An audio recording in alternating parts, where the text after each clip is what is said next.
메마른 가슴을 적시는 눈물과 감동의 시간, 황금여하에 오신 것을 환영합니다. 오늘 밤 여러분께 진정한 지혜란 무엇인가를 보여주는 깊은 울림의 이야기를 준비했습니다. 우리 번님들은 지금 어디서 이 이야기를 듣고 계신가요? 계신 곳을 댓글로 남겨주시면 제가 반갑게 인사 올리겠습니다. 오늘 들려드릴 이야기는 보이는 것이 전부가 아니라는 깊은 진리를 담고 있습니다. 고을 사람 모두가 미치광이라 손가락질했던 한 젊은 사또. 그가 죄 없는 돌덩이를 형틀에 묶고 곤장을 쳤던 까닭. 그 어리석음처럼 보이던 행동 속에 숨겨진 놀라운 지혜가 지금 펼쳐집니다. 조선 숙종 때의 일입니다. 전라도 어느 고을에 새로운 사또가 부임했습니다. 한양에서 온 이 젊은 관리는 과거 급제 동기 중 가장 머리가 비상하다는 소문이 자자했으나 그만큼 괴팍한 성격으로도 유명했습니다. 부임 첫날부터 그는 업무는 뒷전으로 한 채 뒷마당 연못에 앉아 낚싯대만 들이우고 있었습니다. 이방이 급한 안건을 가지고 와도 사또는 물만 바라보며 말했습니다. 물고기를 잡으려면 조급해서는 안 되네. 때를 기다리고 미끼를 던지면 반드시 물고기는 스스로 걸려드는 법이지. 고을 사람들은 수군거렸습니다. 저 양반 제정신이 맞는 건가? 공무는 산더미인데 낚시나 하고 앉았으니. 사또는 혼자 연못을 바라보며 생각에 잠겼습니다. 한양에서 이곳으로 부임하며 임금께서 하신 말씀이 떠올랐습니다. 이 고을은 오랫동안 도둑이 들끓어 백성들이 편히 살지 못하고 있다. 경의 지혜로 이를 바로잡으라. 사또는 알고 있었습니다. 도둑을 잡는 데는 두 가지 방법이 있다는 것을. 하나는 힘으로 억누르는 것, 다른 하나는 지혜로 스스로 드러나게 하는 것. 그는 후자를 택했습니다. 낚시는 인내를 가르치고 미끼는 계략을 가르친다. 사또는 낚싯대를 들이우며 때를 기다렸습니다. 그러던 어느 날 박서방이라는 비단 장수가 관하로 급히 달려왔습니다. 박서방은 고을에서 가장 성실하기로 소문난 사람이었습니다. 어릴 적 아버지를 여의고 남의 집 머슴살이로 잔뼈가 굵은 그는 10년을 안 먹고 안 입으며 푼돈을 모아 드디어 비단 장사를 시작할 수 있었습니다. 그의 꿈은 단 하나, 자기 가게를 차려 늙으신 홀어머니를 편히 모시는 것이었습니다. 박서방은 전 재산을 털어 한양에서 특별한 비단 30필을 떼어왔습니다. 이 비단은 보통 비단과 달랐습니다. 천상의 구름을 닮았다는 운문단이라 불리는 명주로 특별한 약초를 섞어 염색하여 물에 적시면 은은한 약초 향이 퍼지는 귀한 것이었습니다. 박서방은 이 비단의 특징을 누구보다 잘 알고 있었습니다. 비단 한 자락을 물에 담그기만 해도 그 향으로 진품임을 알 수 있으니 이것만 팔면 제대로 된 포목상을 차릴 수 있을 터였습니다. 그날도 박서방은 비단을 가득 실은 지게를 지고 장터로 향했습니다. 하지만 여름볕이 너무 뜨거워 고갯길 정상의 큰 바위 그늘에서 잠시 쉬어가기로 했습니다. 나이 40이 넘도록 고생만 하던 그는 피곤해 지쳐 있었습니다. 바위에 등을 기대고 눈을 붙이는 순간 박서방은 깊은 잠에 빠져들었습니다. 꿈속에서 그는 비단을 다 팔고 어머니와 함께 따뜻한 밥상을 마주하고 있었습니다. 어머니, 이제 편히 쉬십시오. 아들이 다 벌어올 테니. 얼마나 잤을까요? 산새 소리에 놀라 눈을 떴을 때는 이미 해가 뉘엿뉘엿 넘어가고 있었습니다. 박서방은 황급히 일어나 지게를 찾았습니다. 그런데 이게 웬일입니까? 지게는 텅 비어 있고 그 귀한 비단 30필이 감쪽같이 사라진 것입니다. 박서방은 풀숲을 헤집고 산길을 뒤졌으나 흔적조차 없었습니다. 그는 바위 앞에 주저앉아 하늘을 보며 탄식했습니다. 하늘도 무심하시지. 10년 공든 탑이 하루아침에 무너지다니. 이 비단은 단순한 재산이 아니었습니다. 노모의 약값이고 남은 생의 희망이었습니다. 박서방의 울음이 산천을 울렸으나 대답하는 것은 메아리뿐이었습니다. 날이 밝자마자 박서방은 관하로 달려갔습니다. 낚시만 하는 괴짜 사또라는 소문을 들었지만 지푸라기라도 잡는 심정이었습니다. 연못가에 앉아있던 사또 앞에 엎드려 사연을 아뢰었습니다. 사또 나으리 억울합니다. 제 평생 모은 재산인 운문단 비단 30피를 도둑 맞았습니다. 이 비단은 특별한 약초로 염색하여 물에 적시면 향이 나는 귀한 물건입니다. 제발 범인을 잡아주십시오.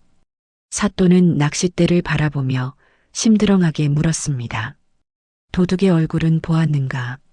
못 보았습니다. 잠이 들어서. 목격자는 있는가?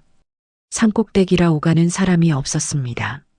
제 곁에는 그저 커다란 바위 하나뿐이었습니다. 그 말을 들은 순간 사또의 눈빛이 변했습니다. 마치 낚싯대에 큰 물고기가 걸린 듯한 표정이었습니다. 사또의 머릿속에서 계획이 빠르게 짜여지기 시작했습니다. 바위라. 그렇다면 이것을 미끼로 쓸 수 있겠구나. 사또는 낚싯대를 내려놓고 천천히 일어섰습니다. 그의 눈에는 확신이 서려 있었습니다.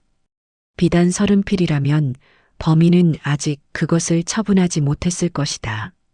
너무 많아서 눈에 띄기 때문이지. 그렇다면 범인은 반드시 가까운 곳에 있고 비단을 숨겨두었을 터. 이제 그놈을 끌어낼 미끼가 필요하다. 사또는 속으로 생각했습니다. 세상 사람들은 어리석은 자를 경계하지 않는다. 내가 미친 사또 행세를 하면 범인도 방심할 것이다. 그리고 반드시 현장으로 돌아오게 만들면 꼬리를 드러내리라. 그대 말대로라면 목격자가 있지 않은가. 예, 말씀드렸다시피 사람은 없었는데요. 사람이 아니어도 목격자는 목격자이니라. 그 바위는 그대가 자는 동안 일어난 모든 일을 보았을 것이다. 이방과 포졸들이 어리둥절한 표정으로 서로를 쳐다보았습니다. 사또는 진지한 얼굴로 명령을 내렸습니다. 여봐라. 지금 당장 그 바위를 잡아오너라. 범행 현장을 목격하고도 신고하지 않은 것은 방조죄에 해당하느니라. 사또 나으리. 돌을 잡아오라 하시옵니까? 내 말이 들리지 않느냐? 당장 오랏줄로 묶어 잡아들이라.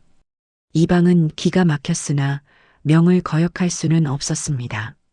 포졸 10여 명이 산으로 올라가 거대한 바위에 오랏줄을 감았습니다. 끙끙대며 산 아래로 굴려내리는 동안 그들은 투덜거렸습니다. 우리 사또가 정말 미치신 게 분명해. 돌을 잡아오라니. 마을 사람들도 그 광경을 보며 고개를 저었습니다. 저것 봐라. 관아 사람들이 햇볕에 정신이 나갔나 보다. 이렇게 돌덩이 체포작전은 온 고을의 웃음거리가 되었습니다. 사또는 연못가에 홀로 앉아 빙그레 웃었습니다. 좋다. 소문이 퍼지고 있구나. 미친 사또가 돌을 재판한다는 소문이 온 고을에 퍼지면 범인도 반드시 구경하러 올 것이다. 호기심을 이기지 못하고 말이지. 그때가 바로 그놈을 낚을 때다. 사또는 부채를 펼치며 중얼거렸습니다. 미끼는 던져졌다. 이제 물고기가 스스로 물어뜯기만을 기다리면 되는구나. 다음 날 아침 관아 앞에는 사또가 돌을 재판한다는 소문을 듣고 구경꾼들이 몰려들었습니다. 관아 마당 한가운데에는 어제 잡아온 바위가 오랏줄에 묶인 채 놓여 있었습니다. 사또가 관복을 단정히 입고 대청마루에 앉았습니다. 그의 표정은 진지했고 눈빛은 날카로웠습니다. 지금부터 비단 도난 사건의 유일한 목격자에 대한 신문을 시작한다. 사또는 부채를 펼치며 돌을 향해 물었습니다. 네 이놈. 너는 박서방이 잠든 사이 도둑이 비단을 훔쳐가는 것을 뻔히 보고도 왜 소리치지 않았느냐. 내가 도둑과 한패가 아니고서야 어찌 침묵할 수 있단 말이냐. 당연히 돌은 대답이 없었습니다. 그저 묵묵히 마당에 놓여 있을 뿐이었습니다. 사또는 몰래 구경꾼들의 얼굴을 하나하나 살폈습니다. 저 안에 범인이 있을 것이다. 자신의 범행 현장을 구경하러 온 자가 반드시 있다. 그놈은 지금 안도하고 있겠지. 사또가 미쳤으니 절대 잡히지 않을 거라고. 사또의 입가에 보이지 않는 미소가 스쳤습니다. 사람들은 웃음을 참느라 입술을 깨물었습니다. 사또의 얼굴이 굳어졌습니다. 감히 관아를 능멸하는구나. 여봐라, 저놈이 입을 열 때까지 매를 쳐라. 형방이 곤장을 들고 나왔습니다. 그도 웃음을 참으며 곤장을 휘둘렀습니다. 딱, 쿵, 퍼. 단단한 바위에 나무 곤장이 부딪혀 쪼개지고 부러졌습니다. 구경꾼들은 더 이상 참지 못하고 웃음을 터뜨렸습니다. 세상에 저런 어리석은 재판이 어디 있어. 돌한테 자백을 받다니 책을 너무 많이 읽어서 머리가 돌았나 보오. 남녀노소 할 것 없이 손뼉을 치며 비웃었습니다. 관아 마당은 난장판이 되었습니다. 사또는 속으로 생각했습니다. 좋다. 더 많이 웃어라. 더 많이 비웃을수록 너희는 방심하게 되고 범인도 더욱 안심할 것이다. 이제 그물을 걷어올릴 시간이로다. 바로 그때였습니다. 조금 전까지 어리석어 보이던 사또의 표정이 순식간에 차갑게 변했습니다. 그의 눈빛에서 광기는 사라지고 서슬퍼런 위엄만이 남았습니다. 모두 조용히 하라. 사또의 일갈에 웃음바다가 찬물을 끼얹은 듯 조용해졌습니다. 너희들은 지금 신성한 재판정을 모독했다. 관아가 우스우냐? 국법이 장난이냐? 감히 사또가 재판하는 자리에서 떠들고 비웃다니 너희 모두를 법정 모독죄로 다스리겠노라. 사람들은 당황했습니다. 웃긴 일이라 웃었을 뿐인데 죄가 된다니요. 사또는 냉정하게 명령했습니다. 여봐라. 지금 당장 대문을 걸어 잠그라. 이 마당에 있는 자들 중 단 한 명도 밖으로 내보내지 마라.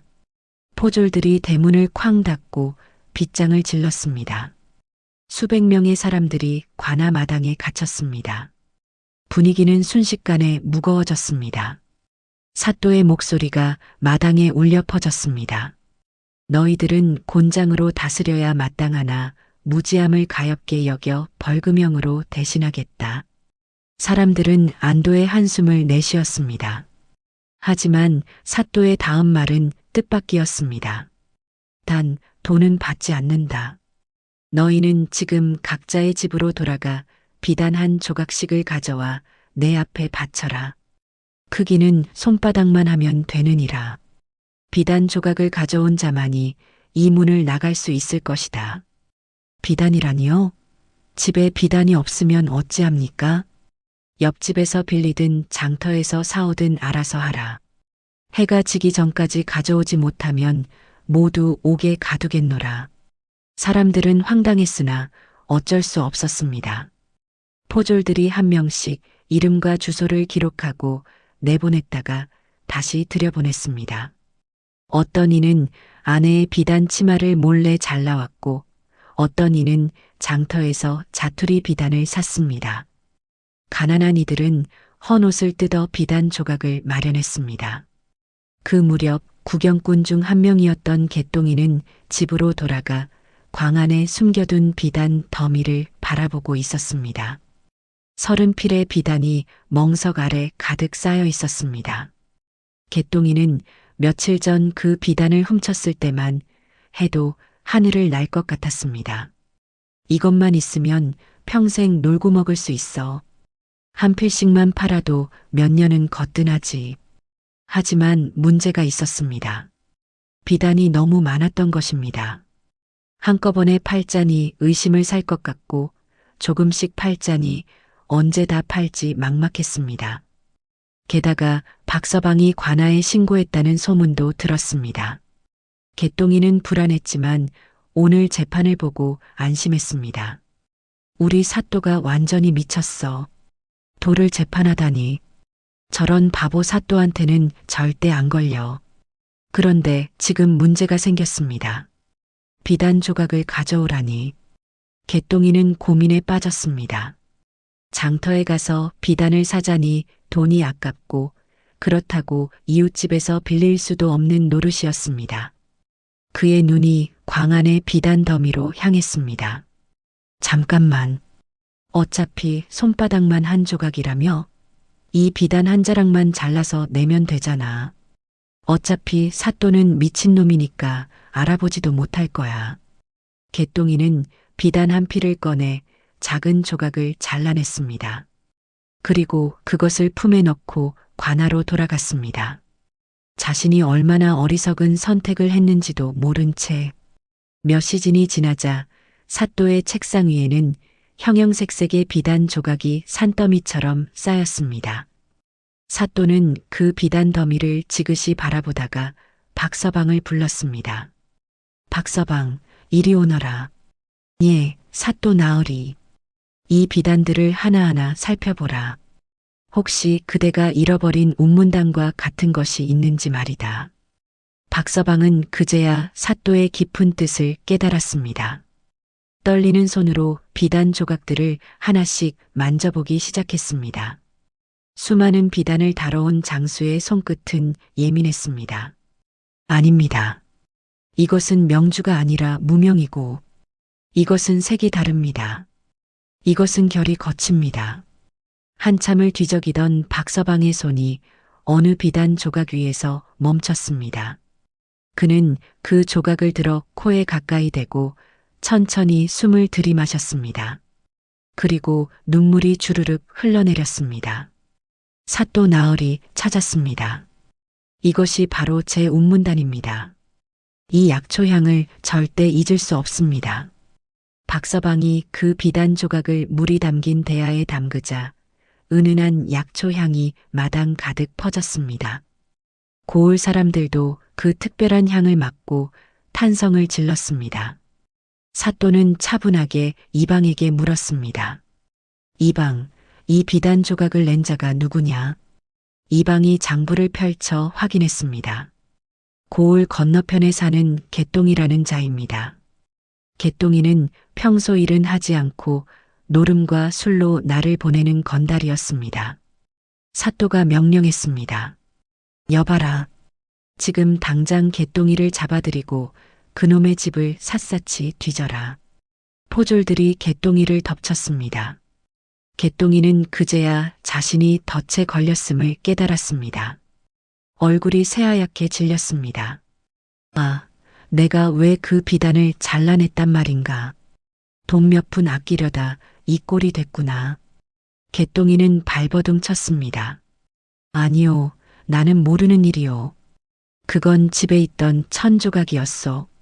하지만 그의 목소리는 떨리고 있었습니다. 개똥이는 깨달았습니다. 사또는 미친 게 아니었다. 처음부터 다 계획된 것이었다.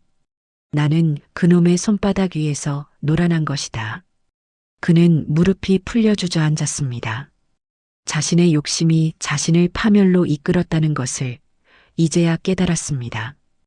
포졸들이 개똥이의 집 광을 뒤지자 멍석 밑에서 비단 29필이 쏟아져 나왔습니다. 한 필은 이미 잘라 벌금으로 냈으니 정확히 30필이었습니다. 범인은 잡혔고 잃어버린 비단도 찾았습니다. 개똥이는 관아로 끌려와 사또 앞에 무릎을 꿇었습니다. 사또의 목소리는 낮고 무겁게 가라앉아 있었습니다. 네 이놈, 내가 장터에서 박서방을 미행하여 어디로 가는지 살폈구나. 그가 고갯길에서 잠든 틈을 타 비단을 훔쳤겠지. 그런데 그 비단이 너무 아까워 감히 관아에 벌금으로 내다니 제 꾀에 제가 넘어갔도다. 개똥이는 고개를 들지 못했습니다. 그는 떨리는 목소리로 말했습니다. 소인이 잘못했습니다. 사또 나으리의 지혜를 어찌 알았겠습니까? 소인은 욕심에 눈이 멀어 남의 10년공을 하루아침에 빼앗았습니다. 어떤 벌이라도 달게 받겠습니다. 사또는 곤장 50대를 치고 유배형을 선고했습니다. 그리고 박서방에게 비단을 모두 돌려주었습니다. 박서방, 여기 내 비단이 있다. 가져가거라. 박서방은 비단을 끌어안고 눈물을 흘리며 큰 절을 올렸습니다. 사또 나으리 정말 감사합니다. 소인은 사또께서 정말 미치신 줄만 알았습니다. 사또는 부채를 접으며 조용히 말했습니다. 미치지 않고서야 어찌 도를 재판하겠는가. 하지만 세상에는 보이는 것만이 전부가 아니니라. 범인은 반드시 현장으로 다시 돌아오는 법. 나는 그놈을 깨어낼 미끼가 필요했을 뿐이다. 고을 사람들은 그제야 깨달았습니다. 도를 재판한 것도 법정을 난장판으로 만든 것도 모두 범인을 잡기 위한 계략이었던 것입니다. 사또는 처음부터 알고 있었습니다. 훔친 비단이 30필이나 되니 범인은 그것을 쉽게 처분하지 못할 것이고 벌금을 낼 때 돈 대신 그 비단을 잘라낼 가능성이 높다는 것을. 그래서 일부러 어리석은 척하며 구경꾼을 모으고 비단을 벌금으로 받아 범인을 찾아낸 것이었습니다. 사또는 덧붙여 말했습니다. 범인의 마음을 읽는 것, 그것이 바로 진정한 지혜이니라. 사람은 욕심이 있으면 반드시 실수를 하게 되어 있다. 개똥이는 돈 몇 푼 아끼려다 10년 감옥살이를 하게 되었으니 욕심이 얼마나 무서운 것인지 깨닫게 되었을 것이다. 사람들은 탄성을 질렀습니다. 우리 사또께서 진정한 명판관이시구나. 돌을 곤장 친 것도 다 깊은 뜻이 있었던 것이로구나. 조금 전까지 사또를 비웃던 사람들은 이제 존경의 눈빛으로 우러러 보았습니다. 벌금으로 받았던 비단 조각들은 모두 주인에게 돌려주었습니다. 사람들은 부끄러운 마음과 함께 감탄하며 집으로 돌아갔습니다. 마지막으로 사또는 마당에 남은 돌을 바라보았습니다. 그리고 엄숙하게 판결을 내렸습니다. 피고 돌덩이는 비록 범행을 방조한 혐의가 있으나 결과적으로 진실을 밝히는데 크게 기여하였고 묵묵히 곤장을 견뎌낸 공이 있으므로 무죄를 선고한다. 즉시 석방하여 본래 자리로 돌려보내라. 포졸들은 다시 끙끙대며 바위를 산으로 옮겼습니다. 비록 몸은 고됐지만 그들의 마음은 가벼웠습니다. 그들도 이제 사또의 지혜를 깊이 이해하게 되었으니까요. 그날 이후 고을에는 도둑이 사라졌습니다. 돌덩이까지 재판하여 범인을 잡아내는 귀신 같은 사또가 있는데 감히 누가 범죄를 저지르겠습니까? 더 중요한 것은 백성들이 깨달음을 얻었다는 점입니다. 사또는 며칠 후 백성들을 모아놓고 말했습니다. 그대들은 도를 재판하는 내 모습을 보고 비웃었소. 하지만 세상을 살아가며 겉모습만 보고 판단해서는 안 돼요. 돌은 말이 없어도 진실을 품고 있고 침묵하는 자도 때로는 가장 큰 증언을 하는 법이요. 그대들도 앞으로 세상을 살아가며 눈에 보이는 것에만 속지 말고 숨겨진 진실을 볼 줄 아는 지혜를 가지시오. 어리석어 보이는 것 속에 지혜가 숨어 있을 수 있고 현명해 보이는 것 속에 어리석음이 도사리고 있을 수 있소이다. 백성들은 깊이 고개를 숙였습니다. 그들은 사또의 말씀을 가슴에 새겼습니다. 그리고 박서방은 비단을 팔아 작은 가게를 차리고 어머니를 편히 모실 수 있게 되었습니다. 가게 입구에는 작은 돌 하나가 놓여 있었습니다. 그것은 박서방이 그 고갯길에서 가져온 조약돌이었습니다. 손님들이 물으면 박서방은 이렇게 대답했습니다. 이 돌은 제게 큰 가르침을 준 스승입니다. 세상 모든 것은 다 의미가 있고 하찮아 보이는 것도 때로는 가장 중요한 역할을 한다는 것을 일깨워 주었지요. 오늘의 황금야화 어떠셨나요? 세상 사람들은 겉모습만 보고 사또를 미치광이라 비웃었지만 사또는 그 비웃음마저 이용하여 진실을 밝혀냈습니다. 진정한 지혜란 때로는 어리석음의 탈을 쓰고 나타나기도 하는 법입니다. 우리는 살아가며 수많은 판단을 내립니다. 하지만 그 판단이 겉모습에만 의존한 것은 아닌지 돌아볼 필요가 있습니다. 침묵하는 돌도 진실을 알고 있었듯이 말없이 지켜보는 것들 속에 우리가 찾는 답이 숨어 있을 수 있습니다. 혹시 여러분도 풀리지 않는 문제 앞에서 고민하고 계신다면 조금 다른 각도에서 세상을 바라보는 건 어떨까요? 때로는 전공법보다 우회로가, 똑똑한 계산보다 단순한 지혜가 문제를 푸는 열쇠가 되기도 합니다. 의외로 답은 아주 가까운 곳, 어쩌면 우리 발밑에 채이는 돌덩이처럼 평범한 것 속에 숨어 있을지도 모릅니다. 이 깊은 울림의 이야기가 여러분의 마음에 작은 깨달음을 남겼기를 바랍니다. 이 여운을 계속 함께하고 싶으시다면 구독과 좋아요로 황금여화의 손을 잡아주세요. 여러분의 따뜻한 관심이 더 의미 있는 이야기를 만드는 힘이 됩니다. 그럼 저는 다음에도 여러분의 마음을 울릴 깊은 지혜의 이야기로 찾아뵙겠습니다. 편안한 밤 보내시길 바랍니다. 메마른 가슴을 적시는 눈물과 감동의 시간, 때로는 웃음 보따리가 터지는 시간, 황금여화에 오신 것을 환영합니다. 오늘 밤 우리는 팍팍한 세상살이에 지친 여러분의 속을 뻥 뚫어드릴 아주 특별한 여인을 만나보려 합니다. 옛말에 이르기를 시집살이는 벙어리 3년, 기머거리 3년, 장님 3년이라 하여 도합 9년을 죽은 듯이 석상처럼 살아야 비로소 그 집안 귀신이 된다고 했습니다. 말이 좋아 9년이지 꽃같은 청춘을 남의 집 부엌대기로 썩히며 입이 있어도 말을 못하고 귀가 있어도 듣지 못하는 척해야 하는 그 심정이 오죽하겠습니까? 하지만 지렁이도 밟으면 꿈틀하고 쥐도 궁지에 몰리면 고양이를 문다는데 하물며 사람 속이야 오죽하겠습니까? 여기 그 9년의 하늘 배심으로 꾹꾹 눌러담아 청국장 띄우듯 묵혔다가 천하를 호령하는 산중의 왕 호랑이에게 시원하게 터뜨려버린 기막힌 며느리가 있습니다. 호랑이 등짝을 빨래판 삼아 빨래를 널고 호랑이 배를 목화솜 베개 삼아 낮잠을 잤다는 전설의 여인.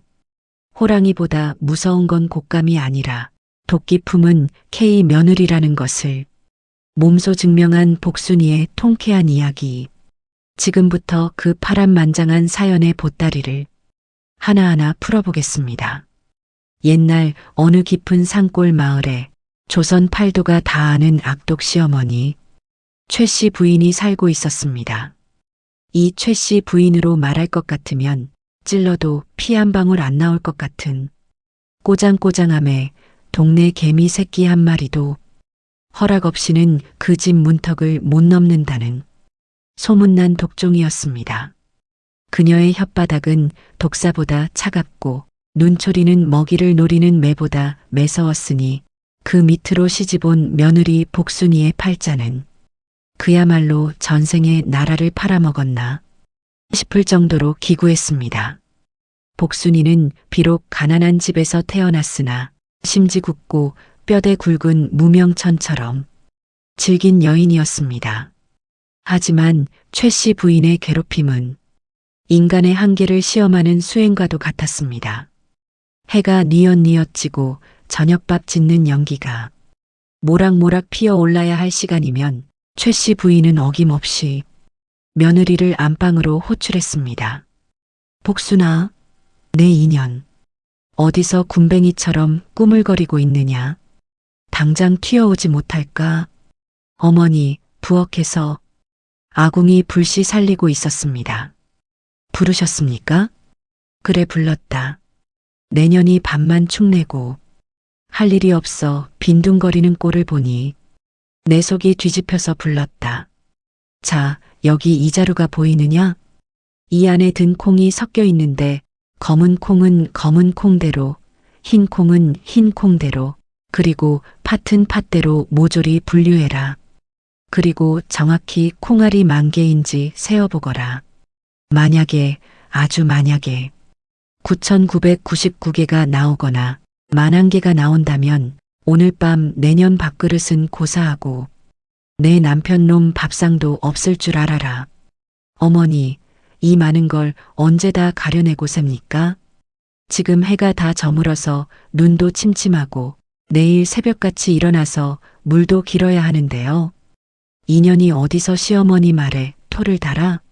말대꾸할 힘은 있고 콩 쓸 힘은 없다는 말이냐? 내 정성이 부족하면 우리 집안에 복이 들어오겠느냐? 조상님이 노하셔서 집안이 망하면 내가 책임질 것이냐? 잔말 말고 어서 세. 썩 물러가서 콩이나 세란 말이다. 복순이는 쫓겨나듯 광으로 밀려나 희미한 호롱불 아래 쭈그리고 앉았습니다. 자루를 부어보니 검은 콩, 흰 콩, 파탈이 산더미처럼 쌓여 있었습니다. 복순이는 한숨을 푹 쉬며 콩을 고르기 시작했습니다. 하나, 둘, 셋, 넷. 100하나. 눈은 침침하고 허리는 끊어질 듯 아파왔습니다.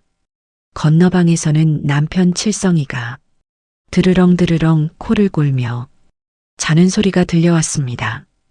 그 소리가 어찌나 야속하던지 복순이는 콩알을 남편 콧구멍이라 생각하고 확 집어던지고 싶은 마음이 굴뚝 같았습니다. 아이고 내 팔자야. 남들은 시집가면 깨가 쏟아진다는데 나는 콩이나 쏟아지고 있구나. 서방님은 꿀먹은 벙어리라. 제 어미 무서워 마누라 편 한 번을 안 들어주고 시어머니는 나를 못 잡아먹어 안달이니 내가 전생에 무슨 대역죄를 지어 이 고생을 해야만 하는가. 그렇게 밤을 꼬박 새워 콩을 다 세고 나니 어느새 새벽닭이 회를 치며 울었습니다. 눈도 못 붙이고 부엌으로 나가 아침상을 차리는데 최 씨 부인은 문지방 너머로 며느리의 퀭한 눈을 보며 혀를 쯧쯧 찼습니다. 쯧쯧 젊은 년이 벌써부터 기운이 빠져서 비실거리기는 어디서 저런 곰 같은 게 굴러 들어와서 집안 물을 흐리는고. 이것은 그저 서막에 불과했습니다. 계절이 바뀌어 엄동설한 살을 애는 칼바람이 문풍지를 때리는 한겨울이 찾아왔습니다. 온 세상이 하얗게 눈으로 뒤덮여 산새들도 먹이를 찾아 민가로 내려오는 혹독한 겨울날 최 씨 부인이 방문을 벌컥 열고 소리쳤습니다. 아이고 입맛이 없다. 입맛이 없어. 도통 밥알이 모래알 같아서 넘어가질 않는구나. 복순아, 내가 예전에 친정에서 먹던 새콤달콤한 산딸기가 먹고 싶구나. 당장 가서 산딸기 한 바구니 구해오너라. 네, 어머니, 지금 바깥 세상을 좀 보십시오. 눈이 무릎까지 쌓인 삼동입니다. 천지가 얼어붙었는데 산딸기가 어디 있습니까? 차라리 곶감이나 홍시를 내어올까요?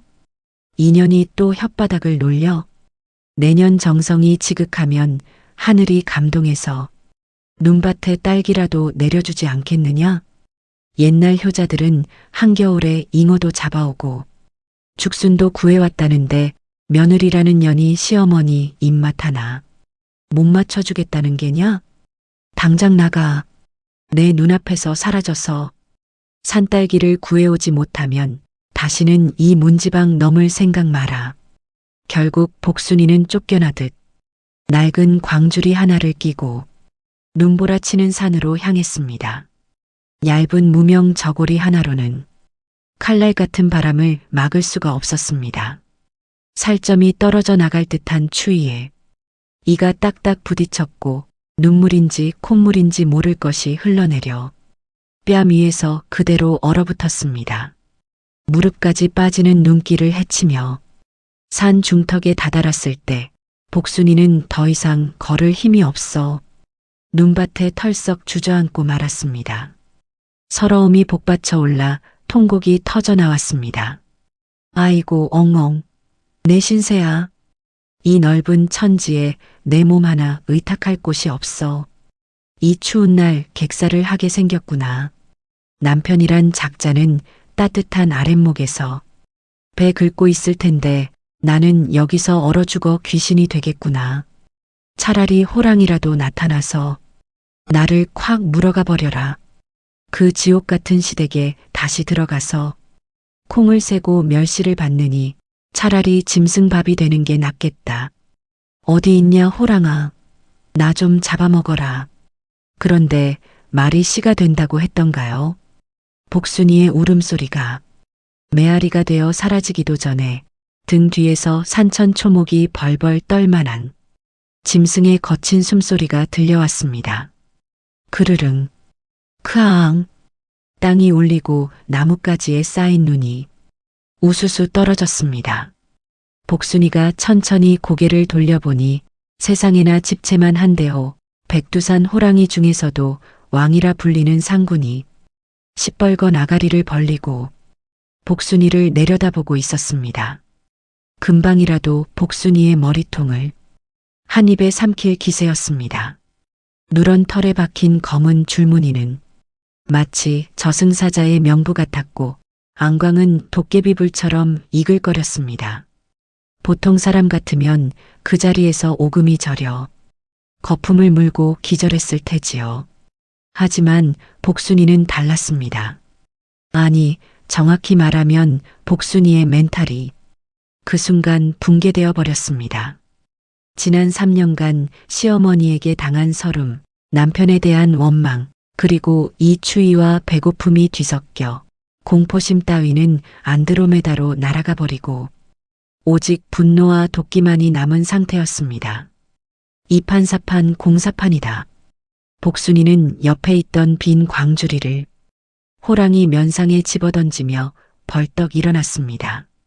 그리고는 호랑이의 콧등을 향해 삿대질을 하며 지난 3년간 연마해온 데시벨로 사자우를 토해냈습니다. 아, 이 털뭉치야. 내가 지금 눈치 없이 입을 쩍쩍 벌릴 때냐? 내가 지금 시어머니한테 볶이고 남편한테 무시당하고 이 엄동설안에 있지도 않은 산딸기 찾으러 왔다가 열불이 터져 죽겠는데 너까지 보태? 그래, 잘 만났다. 잡아먹어라. 잡아먹어. 아주 뼈까지 오드득 오드득 씹어먹어라. 대신에 나 먹고 체해서 너도 배탈이나 나버려라. 어서 안 먹고 뭐해. 이 멍청한 고양이 놈아. 호랑이는 태어나서 처음 겪는 상황에 뇌정지가 왔습니다. 원래 인간이란 놈들은 자기를 보면 살려주세요 하고 빌거나 비명을 지르며 도망가야 정상인데 이 여자는 오히려 자기보다 더 큰 소리로 그것도 악을 쓰며 달려드니 기가 찰 노릇이었습니다. 호랑이가 당황해서 눈을 껌뻑거리며 뒷걸음질을 치자 복순이는 한술 더 떠 호랑이의 굵은 수염을 양손으로 덥석 잡고 흔들었습니다. 너 눈깔이 그게 뭐냐? 어른을 봤으면 인사를 해야지. 어디서 눈을 부라려? 너희 부모님이 그렇게 가르치더냐? 가정교육을 어떻게 받았길래 초면인 사람한테 이빨을 드러내? 내가 우리 시어머니한테 배운 게 3년 동안 예절교육뿐이다. 너 오늘 임자 제대로 만났다. 똑바로 안 서? 무릎 꿇어. 앉아. 복순이의 기세가 얼마나 대단했는지 산중의 왕이라던 호랑이는 저도 모르게 뒷다리를 접고 털썩 주저앉았습니다. 마치 시어머니 앞에서 주눅든 며느리처럼 호랑이는 앞발을 가지런히 모으고 복순이의 눈치를 살폈습니다. 그 순간 복순이는 깨달았습니다. 아, 짐승이나 사람이나 결국은 기세 싸움이구나. 우리 시어머니한테 당하며 배운 그 지독한 도끼를 여기서 써먹는구나. 호랑이 별거 아니네. 우리 시어머니보다 덜 무섭네. 자신감이 붙은 복순이는 호랑이의 이마를 툭툭 치며 잔소리 폭격을 이어갔습니다. 꼴을 보아하니 며칠 굶었구나. 털 관리도 안 해서 벼룩이 뛰어놀겠다. 아이고 더러워라. 산중의 왕이라는 놈이 이렇게 꾀죄죄해서야 어디 체면이 서겠냐? 너 이름이 뭐냐? 없다면 오늘부터 넌 개똥이다. 알겠냐? 대답 안 해? 입 뒀다 뭐해? 호랑이는 억울했지만 복순이의 눈에서 뿜어져 나오는 살기에 눌려 자기도 모르게 끼잉 하고 앓는 소리를 냈습니다. 그것은 맹수의 포효가 아니라 혼나는 강아지의 낑낑거림이었습니다. 그날부터 복순이와 호랑이의 기묘하고도 엽기적인 산중 동거가 시작되었습니다. 복순이는 집에 가봤자 시어머니한테 혼날 게 뻔하니 에라 모르겠다 하고 호랑이 굴에 눌러 앉았습니다. 복순이는 호랑이 굴을 자기 안방처럼 썼습니다. 추우면 호랑이의 두툼한 뱃살 밑에 꽁꽁 언발을 집어넣고 잤고 호랑이가 귀찮아서 몸을 뒤척이면 등짝을 찰싹 때리며 소리쳤습니다. 가만 좀 있어라. 잠버릇하고는 내가 따뜻해야 너도 사는 거야. 군불 좀 뗀다 생각하고 가만히 있어. 배가 고프면 복순이는 호랑이의 엉덩이를 걷어차며 사냥을 보냈습니다. 개똥아, 밥값 해야지. 가서 멧돼지 한 마리 잡아와라. 기왕이면 살 통통하고 부드러운 놈으로 골라오고 털에 피 묻히지 말고 깔끔하게 목덜미만 딱 물어서 잡아와. 내장 터뜨려서 비린내 나게 해오면 오늘 국물도 없을 줄 알아라. 다녀와. 호랑이는 터덜터덜 밖으로 나가 멧돼지며 노루를 잡아다 바쳤습니다.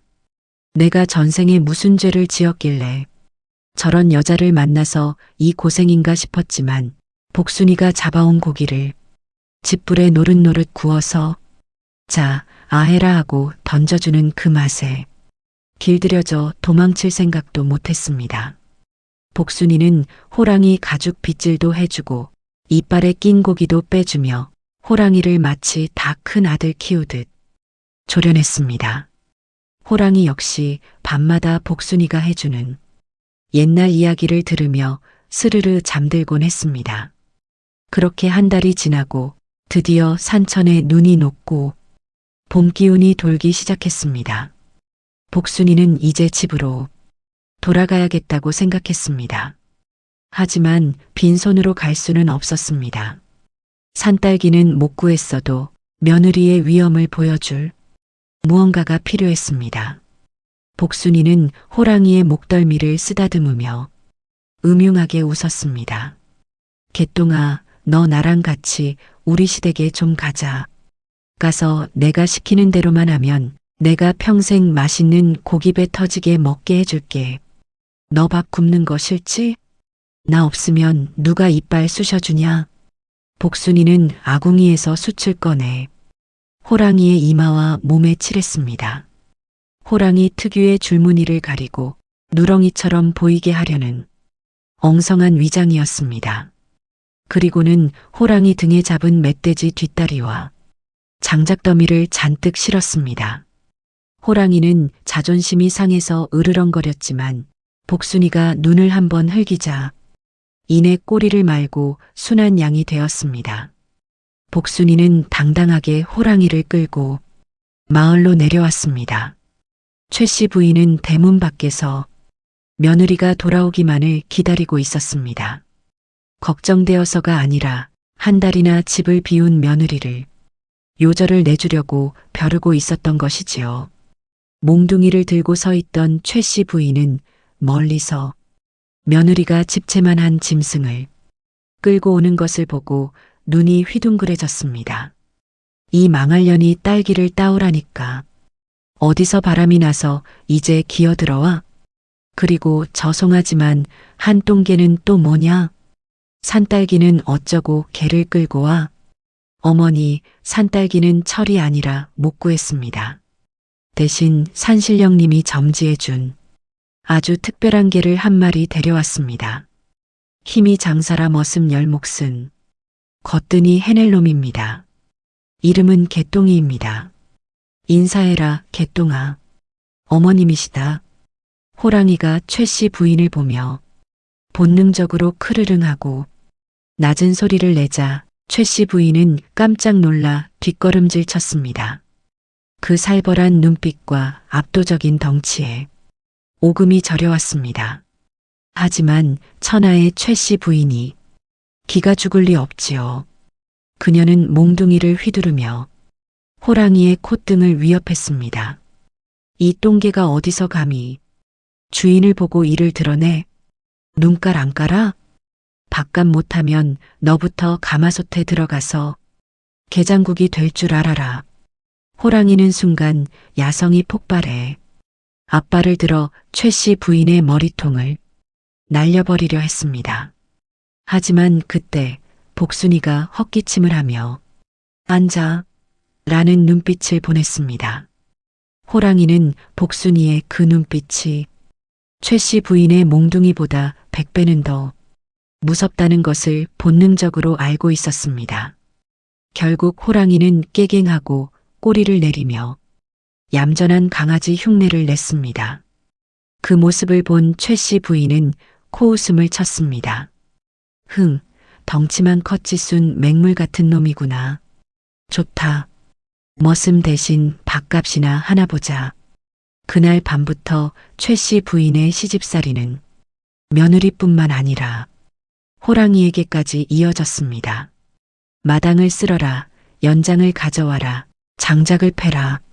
온갖 자비를 시키는데 신기하게도 복순이가 눈짓만 하면 이 거대한 개는 군말 없이 일을 해냈습니다. 호랑이가 앞발로 장작을 내려치면 장작이 두부처럼 쪼개졌고 마당을 한번 꼬리로 쓸면 먼지가 태풍처럼 날아갔습니다. 동네 사람들은 복순이네 집개가 도깨비가 씌었다며 수군댔지만 든든한 공짜 일꾼이 생긴 최 씨 부인은 내심 좋아하며 콧노래를 불렀습니다. 그러던 어느 날 밤이었습니다. 인근 마을을 공포에 떨게 하던 악명 높은 도적대 일명 독사파 5명이 최 씨 부인의 기와집을 털러 들이닥쳤습니다. 이들은 인정사정 없는 놈들로 닥치는 대로 재물을 약탈하고 불을 지르는 악당들이었습니다. 와장창 대문이 부서지며 횃불을 든 도적들이 마당으로 난입했습니다. 이 집에 돈 냄새가 나는구나. 늙은 할망구랑 며느리밖에 없구만. 있는 돈 다 내놔라. 아니면 이 집을 잿더미로 만들어버리겠다. 최 씨 부인은 사색이 되어 장독대 뒤로 숨었고 남편 칠성이는 이미 다락방으로 도망쳐 이불을 뒤집어 쓰고 있었습니다. 집안의 남자란 작자가 제 목숨 하나 건지겠다고 처자식을 버린 꼴이라니 복순이는 기가 찼습니다. 복순이는 툇마루에 꼿꼿이 서서 도적들을 내려다보았습니다. 도적 두목이 시퍼런 칼을 복순이의 목에 겨누며 비릿한 웃음을 흘렸습니다. 오호라, 인연 담력이 보통이 아니네. 어디 이 칼 앞에서도 눈 하나 깜짝 안 하는지 보자. 그 절체절명의 순간 복순이가 나직하게 불렀습니다. 개똥아, 밥값 해라. 오늘 특식이다. 그러자 마루 밑 어둠 속에서 집채만한 그림자가 천천히 기어 나왔습니다. 도적들은 낄낄거리며 비웃었습니다.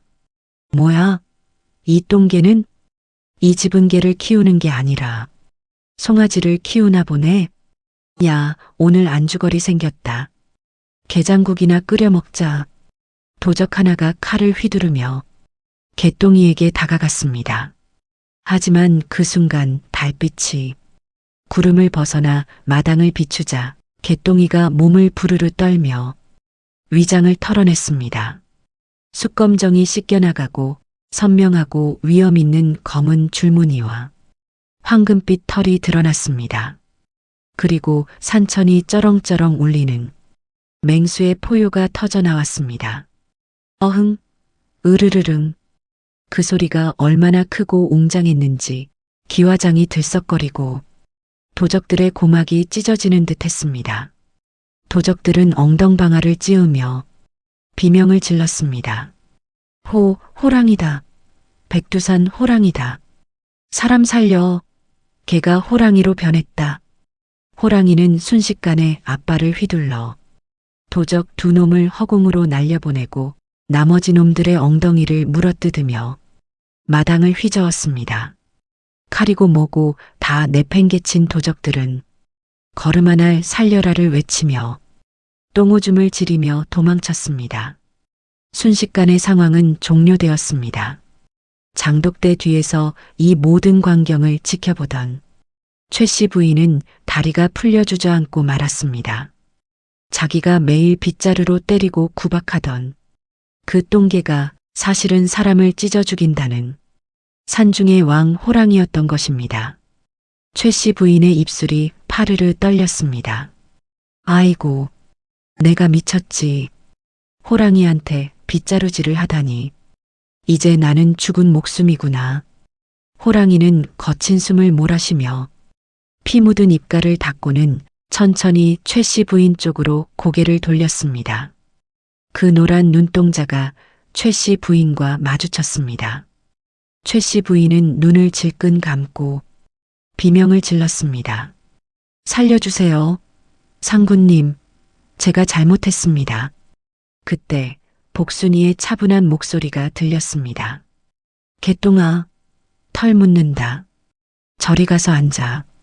그러자 그 무시무시한 호랑이가 방금 전 도적들을 도륙내던 그 맹수가 얌전히 툇마루 끝으로 가서 다소곳이 앞발을 모으고 앉는 게 아니겠습니까? 심지어 혀를 내밀고 헥헥거리며 복순이의 칭찬을 기다리는 표정이었습니다. 최 씨 부인은 넋이 나간 표정으로 며느리를 쳐다보았습니다. 호랑이를 강아지 다루듯 하는 며느리. 그 순간 복순이의 등 뒤에서 후광이 비치는 듯 했습니다. 최 씨 부인은 깨달았습니다. 이 집안의 진정한 실세가 누구인지, 호랑이보다 더 무서운 존재가 누구인지 말입니다. 그날 이후 최 씨 집안의 풍경은 완전히 바뀌었습니다. 최 씨 부인은 며느리 눈치 보느라 콩 개수는커녕 숨소리도 크게 못 내게 되었고, 남편 칠성이는 아내 말이라면 죽는 신용까지 하며 발을 씻겨주기 바빴습니다. 호랑이 개똥이는 낮에는 산에 가 있다가 밤이면 슬그머니 내려와 복순이네 마당을 지켰습니다. 가끔 비가 와서 빨래가 마르지 않는 날이면 복순이는 호랑이를 불러 등짝에 빨래를 널어 말렸습니다. 따뜻한 호랑이 체온 덕분에 빨래가 아주 뽀송뽀송하게 잘 말랐다고 합니다. 동네 사람들은 이 믿지 못할 광경을 보며 혀를 내둘렀습니다. 저 집 며느리는 호랑이 가죽으로 행주를 삼을 여자여. 세월이 흘러 어느 평화로운 가을날 툇마루의 꼬부랑 할머니가 된 최 씨 부인과 중년이 된 복순이, 그리고 이빨 빠진 늙은 호랑이가 나란히 앉아 있었습니다. 복순이가 잘 익은 곶감 하나를 호랑이 입에 넣어주며 말했습니다. 개똥아, 너는 호랑이 체면에 곶감이 그리 좋으냐? 옛날엔 곶감이 무섭다더니 다 거짓말이었구나. 호랑이는 곶감을 오물오물 씹으며 세상에서 제일 행복한 표정을 지었습니다. 그 모습을 보던 최 씨 부인이 멋쩍게 웃으며 말했습니다. 그놈 참 먹성 하나는 우리 며느리 닮아서 좋다. 복스럽게도 먹네. 지독한 시집살이도 무서운 맹수도 결국은 사람의 진심과 두둑한 배짱 앞에서는 한 식구가 될 수밖에 없었나 봅니다. 호랑이 등짝에 빨래를 널던 전설의 며느리 복순이의 이야기는 오늘날까지도 전해져 내려오며 우리에게 통쾌한 웃음과 용기를 주고 있습니다. 혹시 지금 시련의 겨울을 보내고 계신 분이 있나요? 두려워 마세요. 여러분 마음속에는 호랑이도 굴복시킬 수 있는 뜨거운 복순이가 살고 있으니까요. 오늘 밤 여러분의 등 뒤를 든든하게 지켜주는 것은 무엇인가요? 오늘의 이야기가 여러분의 마음에 잔잔한 파동으로 남기를 바랍니다. 이 먹먹한 여운을 계속 함께하고 싶으시다면 구독과 좋아요로 황금여와의 손을 잡아주세요. 꿈결 같은 편안한 밤 보내시길 바랍니다. 메마른 가슴을 적시는 눈물과 감동의 시간, 황금여와에 오신 것을 환영합니다. 오늘 밤 여러분의 잊고 지낸 따뜻한 정을 깨울 기묘하고도 애틋한 이야기, 저승사자와 꼬부랑 할머니의 49일간의 동거일지, 그 웃음과 눈물의 기록을 펼쳐봅니다. 여러분, 혹시 저승사자 하면 어떤 모습이 떠오르십니까? 전설의 고향에 나오던 창백한 얼굴에 검은 갓을 쓴 공포의 대상? 아니면 드라마에 나오는 롱코트를 입은 차가운 도시 남자? 어느 쪽이든 그들은 빈틈없고 서늘하며 인간의 감정 따위는 티끌만큼도 없는 완벽한 존재여야 마땅할 것입니다. 그런데 말입니다. 여기 저승시황들이 뽑은 가장 오태가 좋은 저승사자 1위, 엘리트 중에 엘리트라 불리는 강림 도령의 꼴을 좀 보십시오. 지금 그는 강원도 산골짜기 인적이라고는 찾아볼 수 없는 험한 산길 한가운데에 덩그러니 앉아 있습니다. 그것도 아주 품위 없이 쪼그려 앉아서 말이죠. 아니, 이보시오. 저승사자 양반. 갓은 다 찌그러지고 그 비싸 보이는 검은 도포 자락엔 도깨비 풀이 덕지덕지 붙었구려. 도대체 무슨 일이 있었던 겁니까? 강림은 지금 억울해서 미칠 지경입니다. 그가 손에 든 것은 최신형 저승 내비게이션, 이름하여 천리안 2.0. 분명 저승 개발팀에서는 5차 범위 제로라고 호언장담을 했는데 이놈의 기계가 사흘 전부터 경로를 이탈했습니다라는 말만 앵무새처럼 반복하고 있는 겁니다. 에이 썩을 개발팀 놈들, 저승 가면 가만 안 둔다. 저승사자 입에서 육두문자가 튀어나올 만도 합니다. 그는 지금 사흘째 물 한 모금 마시지 못했습니다. 저승사자가 무슨 밥을 먹냐고요? 천만의 말씀. 이승에 내려오면 육신을 입기 때문에 인간과 똑같이 배고픔을 느끼고 졸음을 느낍니다. 그게 바로 저승의 규칙이자 페널티였죠. 강림의 뱃속에서 천둥치는 소리가 났습니다. 눈앞이 핑 돕니다. 명부에 적힌 이름은 이꽃분. 향년 79세. 이 할망구를 데려가야 하는데 데려가기는커녕 자신이 먼저 객사하게 생겼습니다. 그때였습니다.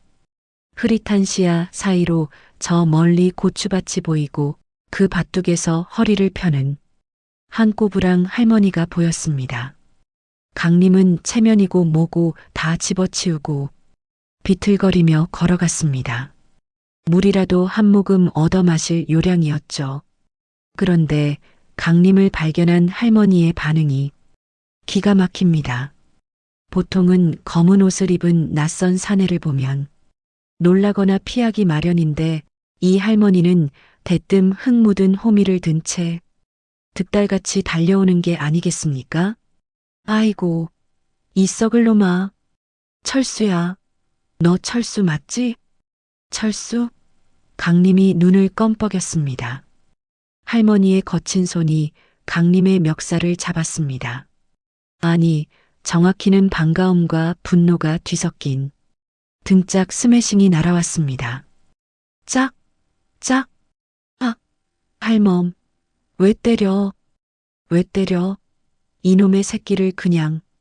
집 나간 지가 언젠데 이제야 기어와? 10년이여 10년. 내가 너 기다리느라 눈이 다짐 물렀어. 꼴은 이게 뭐여? 거짓꼴을 해가지고는 밥은 먹고 다니냐? 할머니의 눈에는 눈물이 그렁그렁했습니다. 강림은 해명하려 입을 열었지만 뱃속에서 들려오는 꼬르륵 소리가 그의 말을 막아버렸습니다. 할머니, 아니 명부에 적힌 그 이꽃분 씨는 강림의 그 소리를 듣더니 호미를 내던지고 강림의 손목을 낚아챘습니다. 잔말 말고 따라와. 밥부터 먹어, 이 화상아. 그날 강림이 느낀 건 저승사자로서의 위험이 아니었습니다.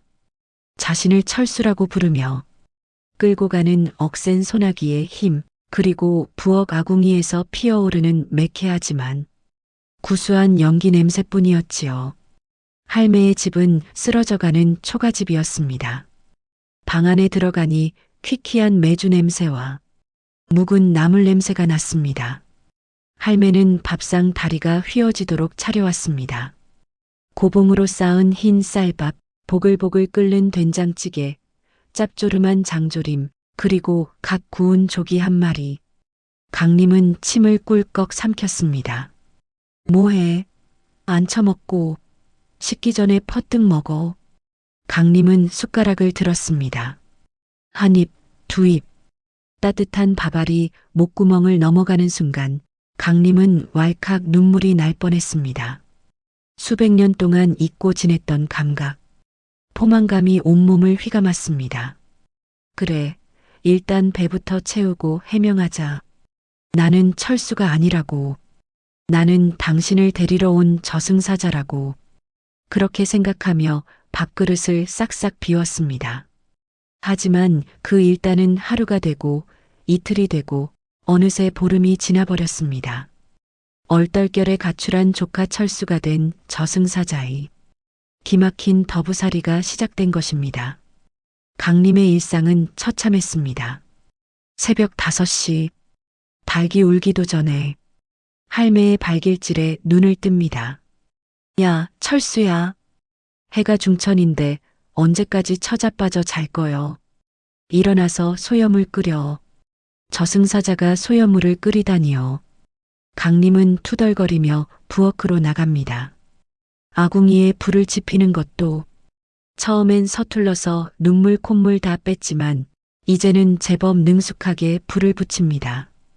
불을 지피고 나면 고추밭으로 끌려갑니다. 이글거리는 태양 아래서 검은 도포를 입은 채 쪼그려 앉아 고추를 따는 저승사자. 동네 사람들이 지나가다 그 모습을 보고 수군거립니다. 아이고, 꽃분 할매네 조카가 돌아왔다며? 근데 저 총각은 왜 저렇게 시커먼 옷만 입고 있대? 더워 죽겠네. 서울서 배우 하려다 망해서 왔다던데 패션인가 보지. 이장 박씨가 혀를 차며 말합니다. 강림은 속으로 외칩니다. 이 어리석은 인간들아, 내 눈을 봐라.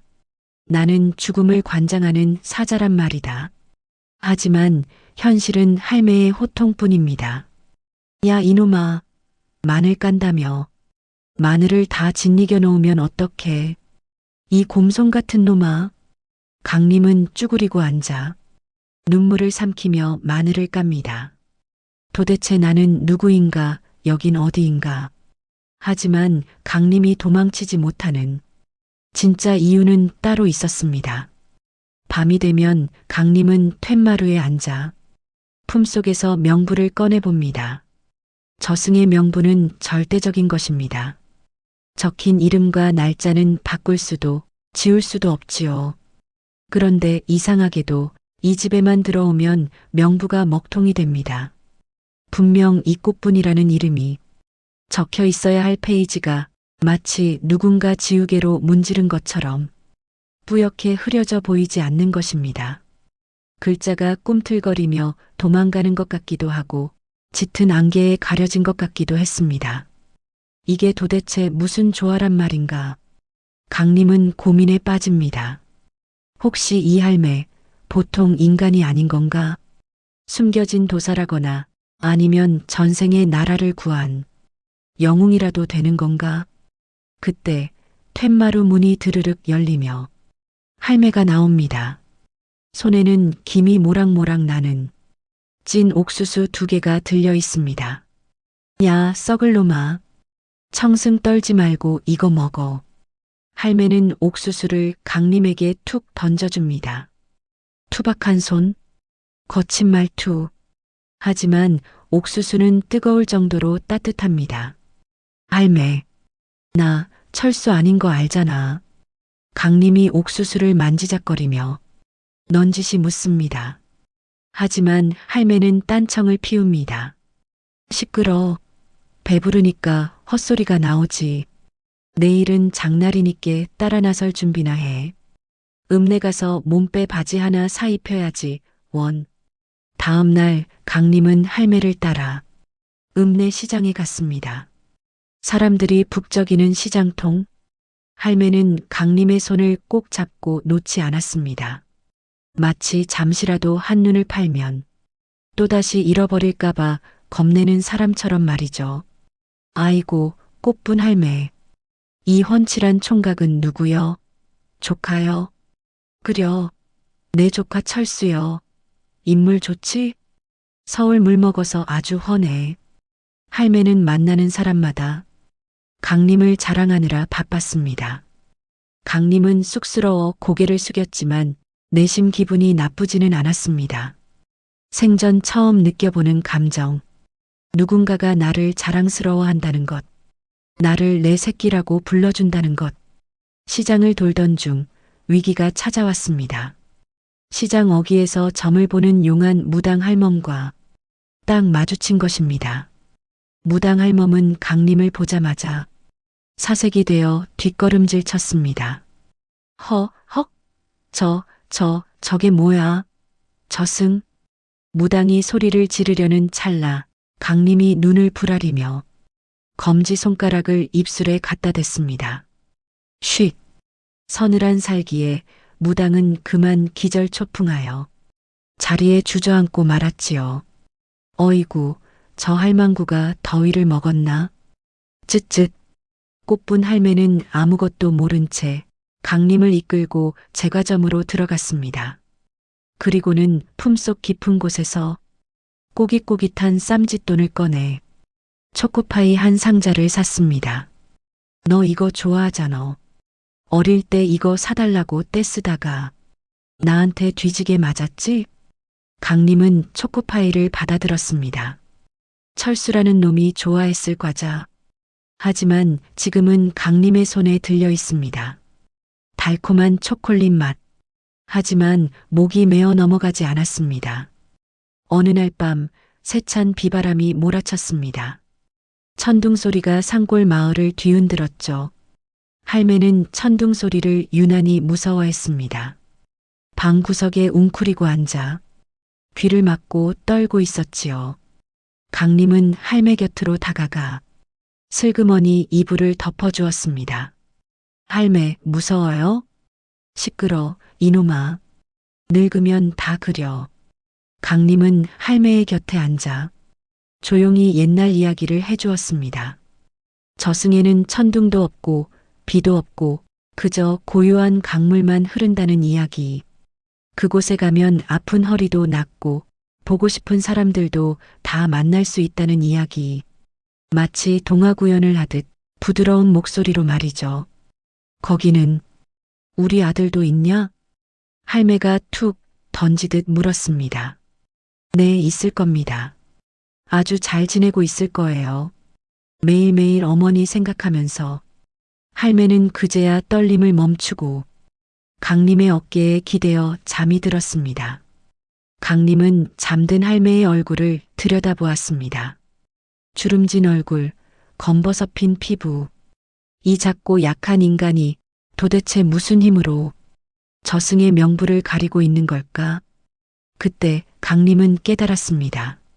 할매의 영혼을 감싸고 있는 희미하고 따뜻한 빛을요. 그것은 도술도 마법도 아니었습니다. 그저 사무치는 그리움과 사랑, 죽어서도 자식을 잊지 못하는 어미의 마음이, 그리고 눈앞에 있는 가짜 조카를 진짜처럼 아끼는 그 마음이 저승사자의 눈을 가리고 명부를 덮어버린 것입니다. 하지만 이별의 시간은 예고 없이 찾아왔습니다. 마을 뒷산에 큰 산불이 난 것입니다.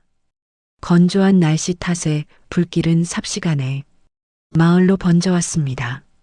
사람들은 비명을 지르며 대피했고 불길은 꽃분 할매의 집을 집어삼킬 듯 덮쳐왔습니다. 할매, 나가야 해요. 빨리요. 강림이 소리쳤지만 할매는 움직이지 않았습니다. 아니, 오히려 불타고 있는 안방으로 뛰어들려 했습니다. 안 돼. 저기 내 쌈짓돈. 그리고 우리 철수 사진. 그거 없으면 안 돼. 그깟 사진이 뭐길래 목숨보다 중요해요? 중요해. 내 새끼 얼굴 다 잊어먹어도 그 사진만은 가져가야 해. 할매는 기어이 불타는 문지방을 넘으려 했습니다. 그 순간 거대한 대들보가 불길에 휩싸여 할매의 머리 위로 무너져 내렸습니다. 안 돼. 강림은 생각할 겨를도 없었습니다. 저승의 법도 인간의 생사에 관여하면 소멸한다는 금기. 그딴 건 아무래도 좋았습니다. 강림이 손을 뻗자 그의 몸에서 검푸른 기운이 폭풍처럼 뿜어져 나왔습니다. 시간이 멈춘 듯 무너져 내리던 대들보가 공중에 딱 멈춰 섰습니다. 거대한 불길이 강림의 기운에 눌려 양쪽으로 쩍 갈라졌습니다. 모세의 기적처럼 말이죠. 화악! 강림은 할매를 끌어안고 불길 밖으로 뛰쳐나왔습니다. 안전한 마당에 할매를 내려놓았을 때 강림의 입에서는 검은 피가 주르륵 흘러내렸습니다. 금기를 어긴 대가였습니다. 할매는 멍하니 강림을 올려다보았습니다. 인간의 힘이라고는 믿을 수 없는 광경. 그리고 강림의 변해버린 눈동자. 정적이 흘렀습니다. 타닥거리는 불길 소리만이 들려왔습니다. 할매가 떨리는 손으로 강림의 피 묻은 입가를 닦아주었습니다. 너 철수 아니지? 할매의 목소리는 차분했습니다. 놀란 기색도 두려운 기색도 없었습니다. 내 눈이 침침해도 내 새끼 못 알아볼까봐? 넌 철수가 아니야. 손이 너무 고와. 그리고 냄새가 달라. 산 사람 냄새가 안 나. 처음 밭에서 봤을 때부터 알았어. 강림은 심장이 쿵 내려앉는 것 같았습니다. 할매는 알고 있었던 겁니다. 처음부터 모든 것을. 그런데 왜 저를 거두셨습니까? 제가 누군지 짐작하셨을 텐데. 할매가 메마른 미소를 지었습니다. 그리고 품속에서 타다만 사진 한 장을 꺼냈습니다. 사진 속에는 앳된 얼굴의 진짜 조카 철수가 환하게 웃고 있었습니다. 그냥 반가워서 그랬다. 혼자 밥 먹기 지겨워서, 너도 길 잃은 어린 양 같아서, 눈빛이 너무 슬퍼 보여서, 우리 철수도 어디선가 너처럼 배 곪고 다닐까봐 따뜻한 밥 한 끼 먹여보내고 싶어서, 그래서 모른 척했다. 미안하다, 총각. 할매의 눈에서 눈물이 주르륵 흘러내렸습니다. 그 순간 강림의 품속에 있던 명부에서 환한 빛이 뿜어져 나왔습니다. 뿌옇게 흐려졌던 글자가 선명하게 떠올랐습니다. 이꽃분, 향년 79세, 사인 노한, 사망일시 49일 전. 그랬습니다. 할매의 수명은 이미 강림이 도착한 그날 밤 끝났어야 했습니다. 강림이 길을 잃은 것이 아니었습니다. 할매의 간절한 염원, 누군가에게 마지막으로 따뜻한 밥 한 끼를 먹이고 싶다는 그 선한 마음이 강림을 이곳으로 불렀고 49일이라는 시간을 벌어준 것이었습니다. 저승사자가 길을 잃은 척하며 도리어 할매에게 마지막 가족의 정을 선물 받은 셈이었지요. 할매의 호흡이 거칠어졌습니다. 이제 정말 가야 할 시간입니다. 강림은 옷매무새를 다듬었습니다. 찌그러진 갓을 고쳐 쓰고 도포자락의 먼지를 털어냈습니다. 그리고 저승사자로서의 위엄을 갖추고, 아니, 세상에서 가장 공손한 손자의 모습으로 무릎을 꿇었습니다. 할매, 밥 잘 먹었습니다. 정말 맛있었어요. 살면서 먹은 밥 중에 제일 따뜻했습니다. 할매가 희미하게 웃었습니다. 그래, 그거면 됐다. 내 새끼, 배 안 고프면 됐다. 이제 가자. 우리 아들 보러 가자. 할매는 편안한 미소를 머금은 채 강림의 품에서 조용히 눈을 감았습니다. 마치 고단한 하루를 끝내고 단잠에 빠지는 사람처럼요. 강림은 정중하게, 아주 정중하게 할매를 향해 큰 절을 올렸습니다. 이꽃부님, 저승으로 모시겠습니다. 가는 길은 험하지 않을 겁니다. 제가 꽃길만 골라서 모실 테니까요. 이튿날 마을 사람들은 꽃분 할매가 마당 평상에서 잠자듯 평온하게 돌아가신 것을 발견했습니다. 신기하게도 화마가 덮친 마을에서 할매의 집만은 그을음 하나 없이 깨끗했습니다. 그리고 할매의 부엌에는 누군가 밤새 깐 마늘이 산더미처럼 쌓여 있었고 텅 빈 쌀독은 윤기가 흐르는 햅쌀로 가득 채워져 있었다고 합니다. 붓두막 위에는 삐뚤빼뚤한 글씨로 쓴 편지 한 장이 놓여 있었지요. 잘 먹고 갑니다. 건강하세요. 어쩌면 그건 밥값을 하고 싶었던 어느 헛똑똑이 저승사자의 마지막 인사이자 선물이 아니었을까요? 오늘의 황금여화 어떠셨나요? 무뚝뚝한 척했지만 누구보다 외로웠던 할매와 차가운 심장을 가졌지만 결국 뜨거운 눈물을 흘린 저승사자의 이야기. 우리는 때로 낯선 이에게서 가족보다 더 진한 정을 느끼기도 합니다. 지금 여러분 곁에도 무심한 척 챙겨주는 소중한 사람이 있지는 않나요? 오늘 밤엔 그분께 따뜻한 밥 한 끼 혹은 따뜻한 말 한마디 건네보는 건 어떨까요? 오늘의 이야기가 여러분의 마음에 잔잔한 파동으로 남기를 바랍니다. 이 먹먹한 여운을 계속 함께하고 싶으시다면 구독과 좋아요로 황금여화의 손을 잡아주세요. 꿈결 같은 편안한 밤 보내시길 바랍니다.